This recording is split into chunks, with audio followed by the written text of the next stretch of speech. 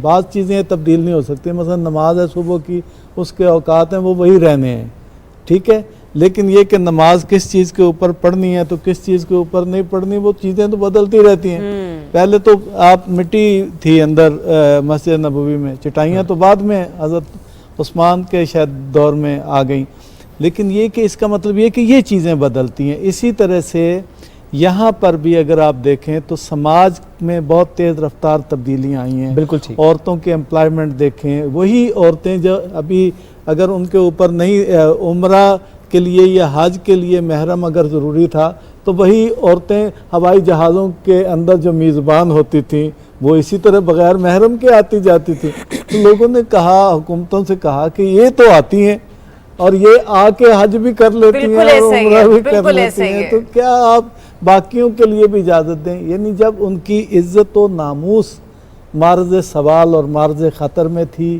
تو فتویٰ اور تھا. اب اگر بعض علماء نے یا مجتہدین نے یہ محسوس کیا ہے کہ عورت کی عزت و ناموس محفوظ ہے, اور اس قدر اس وقت تو آپ کے انٹرنیٹ کی دنیا نے ہر ایک کو بالکل سامنے بٹھایا ہوا اور کھڑا کیا اور چل رہا ہے, تو وہ محفوظ ہے. تو میں یہ سمجھتا ہوں کہ ان حالات میں وہ بات آپ کی ٹھیک ہے کہ عمرہ تو پہلے بھی اس اکیلی کا ہی قبول ہوتا تھا, اگر ہوتا تھا تو حج بھی اسی طرح سے, اب بھی اسی طرح سے ہوگا. میرا خیال یہ ہے کہ فقہا کہتے ہیں زمان و مکان دو تعیین کنندہ عناصر ہیں اجتہاد میں. یعنی اجتہاد دیکھتا ہے کہ اگر زمانی شرائط بدل گئی ہیں یا مکانی شرائط تبدیل ہو گئی ہیں یا اور خارجی حالات تبدیل ہو گئے ہیں تو فتوے کی تبدیلی کے امکانات پیدا ہو جاتے ہیں. لہٰذا اگر میرا خیال ہے کہ فقہا نے یہ بات کہی ہے, بعض نے, تو میں تو ذاتی طور پر آپ اس کی تائید کرتے ہیں. بالکل ٹھیک ہے. ایک منٹ سر آپ اس میں پلیز. جی میں عرض کرتا ہوں. جناب ڈاکٹر صاحب نے پہلے ایک بات ارشاد فرمائی کہ رمضان المبارک سے ایک دن پہلے کا جو روزہ ہے اس پر زور دیا گیا ہے. یہ فقہ جعفریہ میں ہو سکتا ہے یا ڈاکٹر صاحب کے نزدیک ہو سکتا ہے. فقہ حنفی میں اور اہل سنت کے نزدیک ایسا ہے کہ رمضان المبارک سے چند دن پہلے روزے چھوڑ دینا افضل ہے تاکہ آپ رمضان المبارک کے لیے جاندار ہو سکیں اور آپ میں طاقت آ سکے. اسی طرح جو دوسری بات ہے, اگر آپ پورے ورلڈ پر نظر ڈالیں پاکستان سمیت کہ کیا تو پوری دنیا کے اصولوں کے مطابق کیا عورت پروٹیکشن میں آ گئی ہے, کیا ریپ کیسز کم ہو گئے ہیں, کیا عورت کی عزت پر ہاتھ ڈالنا ختم ہو گیا ہے. اگر میں اس پر آپ کو فگرز لینا چاہیں تو دے سکتا ہوں کہ آج کے دن میں بھی عورت محفوظ نہیں ہے چاہے وہ دنیا کا کوئی بھی ملک ہو. لہٰذا فقہ حنفی کے نزدیک جو ہے وہ عورت کا اکیلے عمرہ کرنا وہ اس کو تحفظ والی کوئی بات نہیں ہے. نہ ہی مجتہدین کرام جو ہیں انہوں نے ابھی اس بات کا ہمارے نزدیک اعلان کیا ہے. سو اہل سنت کے نزدیک عورت کے لیے محرم کا ہونا واجب ہے اور اگر وہ اپنے ساتھ نہیں لے کر جاتی تو وہ شدید گناہگار ہوگی. ابھی تک یہی ہے. وجہ اس کی یہ ہے چونکہ جیسے کہ ڈاکٹر صاحب نے فرمایا فتویٰ یقیناً وقت کے ساتھ تبدیل ہوتا ہے, مگر آج کا وقت بھی بتا رہا ہے کہ عورت اگر یہاں کی مارکیٹ میں اکیلی جائے تو وہ محفوظ نہیں ہے. معذرت سر, ظاہر ہے اگر سعودی عرب نے قوانین میں تبدیلی کی تو پھر تو ہمیں اس کو سعودی عرب میں چونکہ لبرلزم زیادہ آ چکا ہے اور پہلے والا جو سسٹم ان کا ختم ہوا وہ ان کے اپنے ملکی معاملات ہیں, ہمیں ان سے کوئی اختلاف نہیں ہے, وہ ان کی اپنی مرضی ہے, مگر اس کے باوجود ان کے قانون کا تعلق اسلام کے اینٹی ابھی جا رہا ہے. فی الحال جب وہ عورت کو مکمل تحفظ دیں گے اور اس بات کو باور کرائیں گے تو فتویٰ چینج ہو سکتا ہے. ٹھیک, شکریہ سر. بس کیونکہ وقت بڑا مختصر ہے تو ہم سید سلمان کنانی صاحب کی طرف آتے ہیں. سر نعت کوئی کلام آپ نے جو منتخب کیا ہو آج کے لیے سر. چوموں گا ہر ایک راہ مدینہ کو نظر سے, چوموں گا ہر ایک راہ مدینہ کو نظر سے, شاید کہ وہ گزرے ہوں اسی راہ گزر سے, چوموں گا ہر ایک راہ مدینہ کو نظر سے,